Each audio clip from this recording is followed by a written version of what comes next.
All right, it's the Friday forecast, and man, it's time to play some football. A long week here in Huskerville, and let's talk about what Nebraska hopes to accomplish. Obviously, they want to forget about last week, but how tough of a week and a weekend has it been for the Huskers? Well, you lose to a MAC team, which has never happened. It's really only their third non-Power 5 loss ever when you think about the modern history of this program. So this is not easy, and I think for me it just starts with the approach. They've got to come out and forget about it, which is easier said than done, but I think it's the early portion of the game on Saturday against Rutgers. Nebraska has to get going early, and it looked like that was going to happen against Northern Illinois. They were on the 10-yard line, first and goal, boom, pick six, game changer that moment, and you just never saw Nebraska's offense look the same. They were rattled the rest of the way. The O-line play struggled, and there's a lot of questions, Andy, as we go into conference play. I think Nebraska's been outscored, 35-7 in the last two games in the first quarter. So obviously getting off to a fast start is paramount for the Huskers.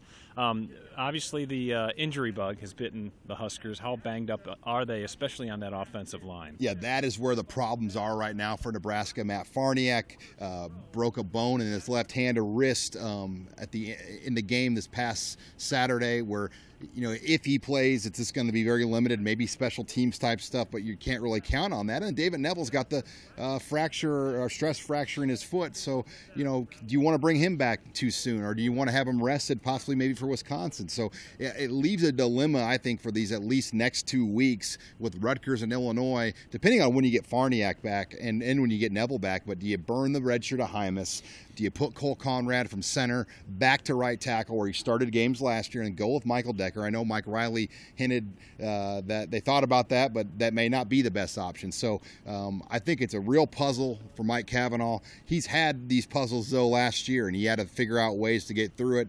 You just hope that they were beyond that this year, and unfortunately, week 4, they're facing a similar offensive line puzzle that they faced a year ago. Two themes on Monday. Mike Riley talked about confidence and about better offensive line play. Those are the two keys to Nebraska coming into the Rutgers game, I'm assuming. Yeah, the offensive line in general, I mean, it's where it all starts. If Nebraska gets only 1 or 2 yards on first down runs, it just derails everything else you want to do. It takes away the threat of the play action. It takes away just all the balance of the offense, and it allows defenses to tee off on Tanner Lee. They can bring a 5th or 6th blitzer in on Tanner Lee, knowing that they're going to probably win the matchups up front. Nebraska's blitz protection's probably not going to be very consistent, and they can rattle Tanner Lee and force turnovers. And until they get that balance back in this offense, you're going to see people, I think, be very aggressive with Nebraska because they haven't proven that they can protect consistently, and that has led to big turnovers, huge turnovers that have cost Nebraska games. Yeah, Tanner Lee with 7 interceptions that leads the country. Now Rutgers, on the other hand, they lost to Eastern Michigan. You look at that result, but yet you say,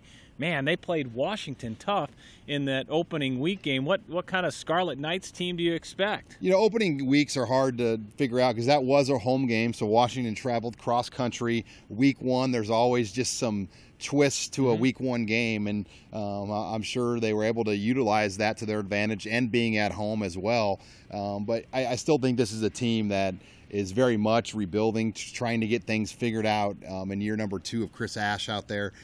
So this is a game Nebraska at home should win. There's no doubt in my mind. And if they were to drop this game at home, Andy, I don't even know if I want to be around here on Sunday morning. There won't be any Sunday morning quarterback.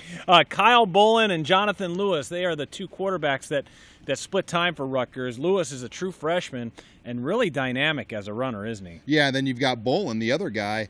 He was a Louisville transfer, and he was the starter before Lamar Jackson. And then Lamar Jackson took the job from him and won a Heisman Trophy, and he might win one again this year. But they've got some good transfer players there. They've got a very good return guy in Grant, who feels like he's been there for a very long time.